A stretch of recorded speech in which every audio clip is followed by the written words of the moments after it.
Hi வணக்கம் friends, நான் இப்போ உங்களுக்கு ஒரு கோழி குழம்பு செய்து காட்ட போகிறேன். நீங்களும் ட்ரை பண்ணி பாருங்கள், எப்படி இருக்குன்னு கமெண்ட்ஸ் பண்ணுங்கள். முதல்ல 2 பெரிய வெங்காயம் அப்புறம் 2 தக்காளியை வெட்டி வச்சுக்கோங்க.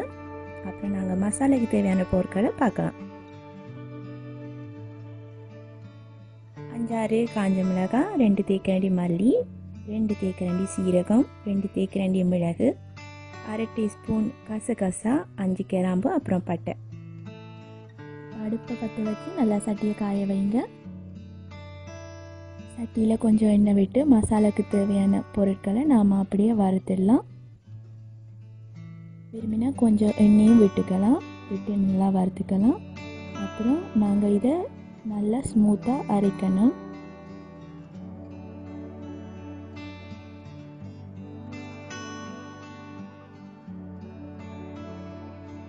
அப்புறம் சட்டியை அடுப்பில் வச்சு எண்ணெயை ஊற்றிக்கோங்க. எண்ணெய் சூடானதும் அதுக்குள்ளே வெங்காயத்தை ஆட் பண்ணிக்கலாம்.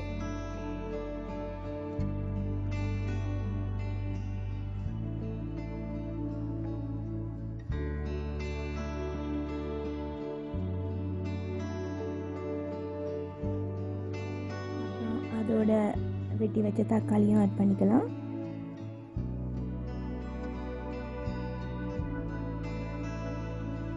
அப்புறம் அதோட கொஞ்சம் உப்பு தேவைக்கு ஏற்ற மாதிரி அதையும் ஆட் பண்ணிவிட்டு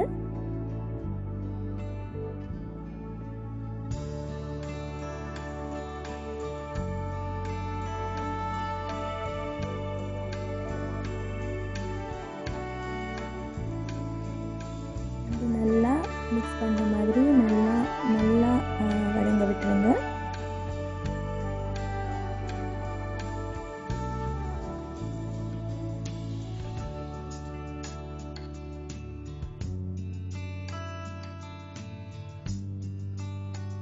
அப்புறம் வெட்டி வச்ச கோழிக்குள்ள கொஞ்சம் மஞ்சத்தூளை போட்டு நல்லா கலக்கிக்கோங்க.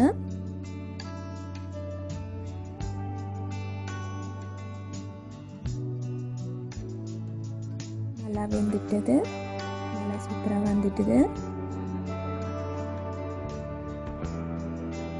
தக்காளியும் வெங்காயமும் நல்லா சேர்ந்து வந்துட்டுது.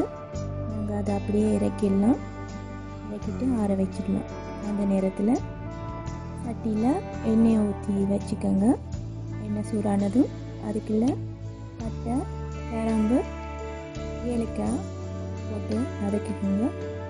வதக்கிட்டு அதுக்குள்ளே கோழியை போட்டுக்கோங்க. கோழியை போட்டு நல்லா வதக்கிக்கோங்க.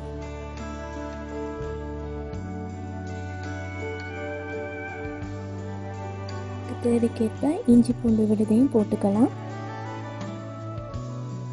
அதுக்குள்ளே அரைச்சி வச்ச மசாலாவை போட்டுக்கலாம். கூடவே உப்பு சேர்த்து நல்லா கிளறி விட்டுட்டு 5 நிமிஷம் அப்படி அதை கொதிக்க வச்சுட்டேன்.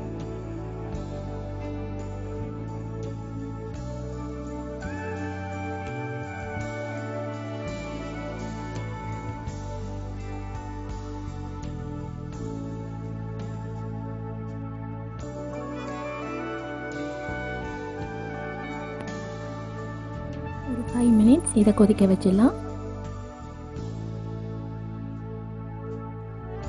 இப்போ பார்த்தீங்கன்னா நல்லா கொதிச்சுட்டு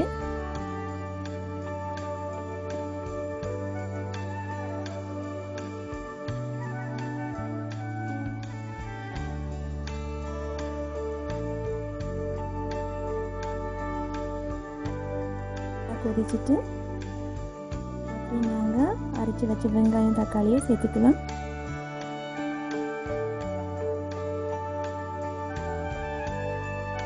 நல்லா கொதிக்க வைங்க. தேவைக்கேற்ப தண்ணி வேணா விட்டுக்கலாம்.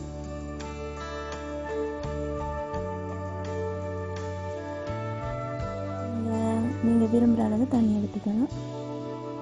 அதுக்கப்புறம் இப்போ பார்த்தீங்கன்னா நல்லா கொதி வந்துடுச்சு.